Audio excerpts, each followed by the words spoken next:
ये संदेश का, भोग संदेश का एक आपको एक और मिसाल बताऊं। जस्टिस कृष्ण आयर जो है, आपको मैंने पहले दिन भी रेफरेंस दिया था, वो जब सुप्रीम कोर्ट के जज थे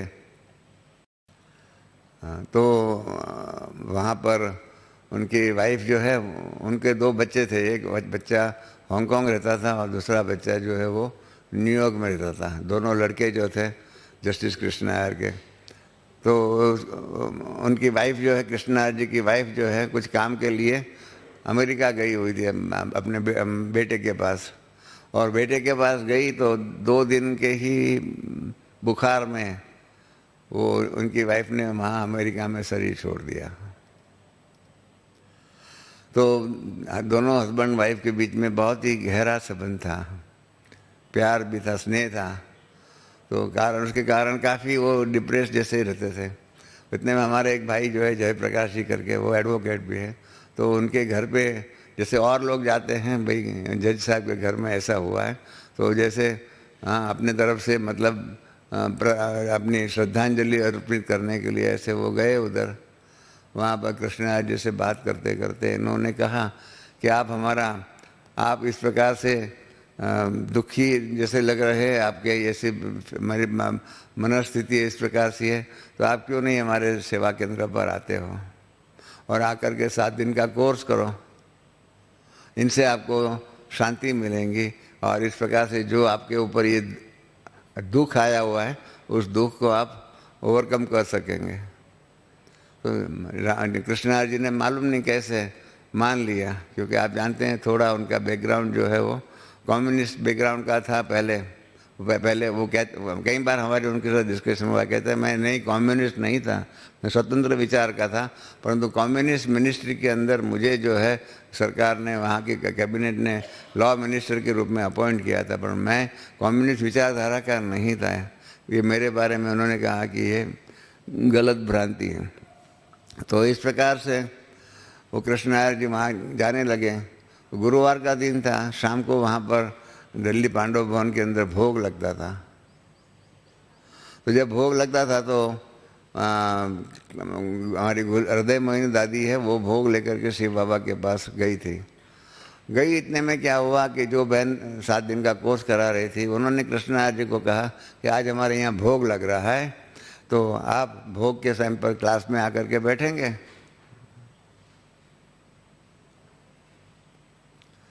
तो कृष्णराज जी ने कहा कि मुझे तो मालूम नहीं है क्या भोग होता है, क्या है, आप जहाँ बिठाओ, मैं तो यहाँ आया हूँ, मुझे कहा गया 7 दिन का कोर्स करना है, 1-1 घंटा, मैं कोर्स से सीधा यहाँ आया हुआ हूँ।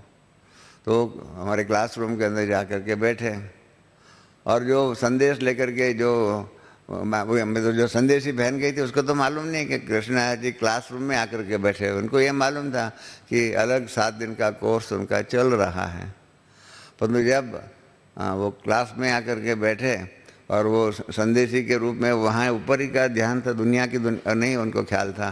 तब ऊपर परमात्मा ने उनको बताया कि बच्ची तुमको मालूम है आज तेरे क्लास में कौन आके बैठा है? कहा नहीं, रोज़ का क्लास जैसे होता है वही है। कहा नहीं, अभी क्लास के अंदर जो है उठ करके वहाँ कृष्ण आयर जी भी आए हुए हैं।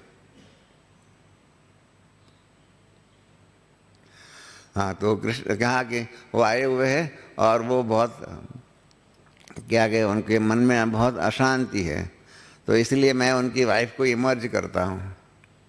और उन्होंने उनकी वाइफ को इमर्ज किया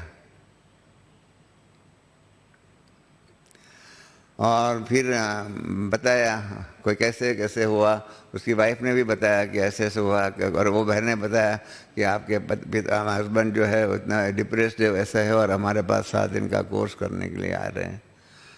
तो कुछ संदेश दिया, कहा वो जा कर के मेरे हस्बैंड को ये संदेश सुनाना। तो फिर संदेश सुनाने की बात थी ना, तो फिर वो नीचे में जब वापस अपने तन में दिव्य दृष्टि का पाठ पूरा हुआ तो बाकी सबको मिल रही थी। तो इस प्रकार से कृष्णराज जी को भी कहा बैठिए, आपके लिए कुछ संदेश है। हाँ, तो पीछे कृष्णराज जी को उन्होंने बताया कि आपकी वाइफ ने ऐसा ऐसा संदेश दिया हुआ है। परंतु कृष्णराज जी ने जो संदेश सुना ना, मेरे को कृष्णराज जी ने कई बार, 2-3 बार वो संदेश कहा हुआ है, कहा रमेश मतलब, क्योंकि मेरे साथ बहुत अच्छी, जैसे मुझे वो अपने बच्चे के रूप में ट्रीट करते थे, इन्होंने कहा रमेश, हाँ कि ये क्या जो ये जो संदेश सुनाया, नहीं उनके बीच में, हस्बैंड और वाइफ के बीच की ये प्राइवेट बात थी, कहा मेरे बच्चे भी नहीं जानते थे। हाँ तो ये मेरे बच्चे भी नहीं जानते थे, वो इस बहन ने कैसे सुनाया।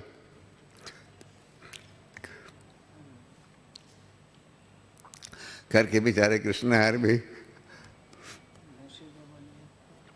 रो पड़े। तो मेरे लिए भी नई बात थी कि एक सुप्रीम कोर्ट का जज होकर के ऐसे रोता है मेरे सामने।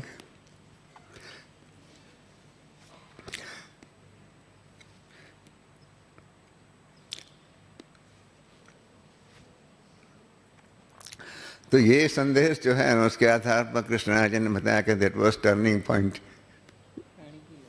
इन हिज लाइफ, और तब से वो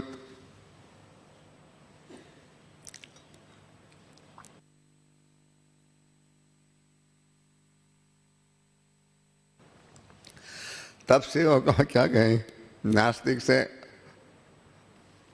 आस्तिक हो गए। तो इस प्रकार से विश्वविद्यालय के अंदर ऐसे डिविनिटी के ऐसे बहुत से अनुभव हैं